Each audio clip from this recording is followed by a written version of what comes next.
Welcome to Time News. Tamil Nadu high court Madurai bench సంచలనమైన తీర్పునిచ్చింది. Covid సమయంలో తండ్రి కొడుకును చిత్రహింసలకు గురిచేసి వారి మరణానికి కారణమైన 9 మంది పోలీసులకు యావత్ ప్రపంచం తన వైపు చూసేలా మరణశిక్ష విధిస్తూ సంచలనమైన తీర్పునిచ్చింది. మృతులకు 1.40 కోట్ల రూపాయలు పరిహారంగా ఇవ్వాలని, ఇవ్వలేని పక్షంలో వారి వద్ద నుండి ఆస్తులు జప్తు చేయాలని తీర్పునిచ్చింది. ఇక వివరాలకు వెళ్ళగా, తూత్తుకుడి జిల్లా శాంతాంకుళంలో 58 ఏళ్ల జయరాజ్, ఆయన కుమారుడు 31 ఏళ్ల బెనిక్స్ ఒక సెల్ ఫోన్ షాపు నడుపుతుండేవారు. అప్పట్లో లాక్డౌన్ కారణంగా దుకాణాలు తెరవడానికి సమయ పరిమితులు ఉండేవి. 2020 జూన్ 19 రాత్రి సమయంలో షాపు మూసివేసే సమయానికి బెనిక్స్కు శాంతాంకుళం పోలీస్ స్టేషన్కు చెందిన కొందరు పోలీసులకు మధ్య వాగ్వాదం జరిగింది. దీనిపై పోలీసులు జయరాజ్, బెనిక్స్పై కేసు పెట్టి ఎఫ్ఐఆర్ నమోదు చేశారు. మొదట జయరాజ్ను స్టేషన్కు తరలించగా, తండ్రి కోసం వెళ్లిన బెనిక్స్ను కూడా పోలీసులు అక్కడే నిర్బంధించారు. 2020 జూన్ 21న ఇరువురిని కోవిల్పట్టి సబ్ జైలుకు తరలించారు. పోలీసులు నమోదు చేసిన ఎఫ్ఐఆర్లో బాధితులే పోలీసులను దూషించి నేలపై పడ్డారని, ఆ క్రమంలోనే వారికి గాయాలయ్యాయని కోర్టు వారికి తప్పుడు సాక్ష్యాలు చెప్పారు. అయితే ఒకరోజు వ్యవధిలోనే బెనిక్స్, జయరాజ్ ఇరువురు మరణించారు.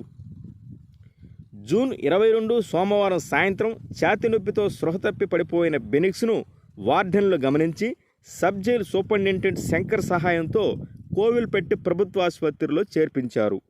కానీ రాత్రి 9 గంటల సమయంలో బెనిక్స్ మరణించారు. ఆ తర్వాత కొద్దిసేపటికే తండ్రి జయరాజ్ కూడా మరణించాడు.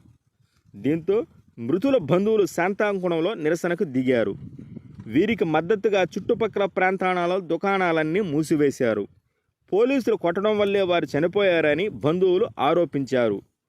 ఈ ఘటన రాష్ట్ర వ్యాప్తంగా చర్చనీయాంశం కావడంతో శాంతాంకుళం పోలీస్ స్టేషన్కి చెందిన రఘు గణేష్, బాలకృష్ణన్ అనే 2 సబ్ ఇన్స్పెక్టర్లను అధికారులు సస్పెండ్ చేశారు. ఆ స్టేషన్ ఇన్స్పెక్టర్ శ్రీధర్ను వెయిటింగ్ లిస్టులో ఉంచి ఆ తర్వాత సస్పెండ్ చేశారు. పోలీస్ స్టేషన్లో పనిచేస్తున్న వారందరినీ బదిలీ చేశారు. అయితే ఈ ఘటనను సుమోటోగా స్వీకరించిన మద్రాస్ హైకోర్టు మదురై బెంచ్ కేసును సిబిఐ సెంట్రల్ బ్యూరో ఆఫ్ ఇన్వెస్టిగేషన్కి అప్పగించారు. కేసు విచారణ అనంతరం శాంతాంకుళం పోలీస్ స్టేషన్లో ఇన్స్పెక్టర్గా ఉన్న శ్రీధర్, సబ్ ఇన్స్పెక్టర్లు బాలకృష్ణన్, రఘు గణేష్, హెడ్ కానిస్టేబుల్ మురుగన్, కానిస్టేబుళ్లు సామధొరై, ముత్తురాజా, చల్లాధొరై, థామస్, ఫ్రాన్సిస్, వేల్ముత్తు, ఫాల్ధొరలపై అభియోగాలు నమోదయ్యాయి. వీరందరినీ అరెస్టు చేసి మదురై సెంట్రల్ జైలుకు తరలించారు. వీరిలో పాల్దొరై 2020లో ఆగస్టులోనే కరోనా సోకడం వల్ల మరణించారు. కాగా ఏసీబీ 2 దఫాలుగా 2422 పేజీల ఛార్జ్షీట్ను దాఖలు చేసింది. గత నెల 26వ తేదీన పోలీసులను నిందితులుగా తీర్పునిచ్చింది. నిన్నటి రోజున యావత్ ప్రపంచం తన వైపు చూసేలా తమిళనాడు హైకోర్టు సత్యమేవ జయతు అంటూ 9 మంది పోలీసులకు మరణశిక్ష విధిస్తూ సంచలనమైన తీర్పునివ్వడం వల్ల పలువురు హర్షం వ్యక్తం చేస్తున్నారు.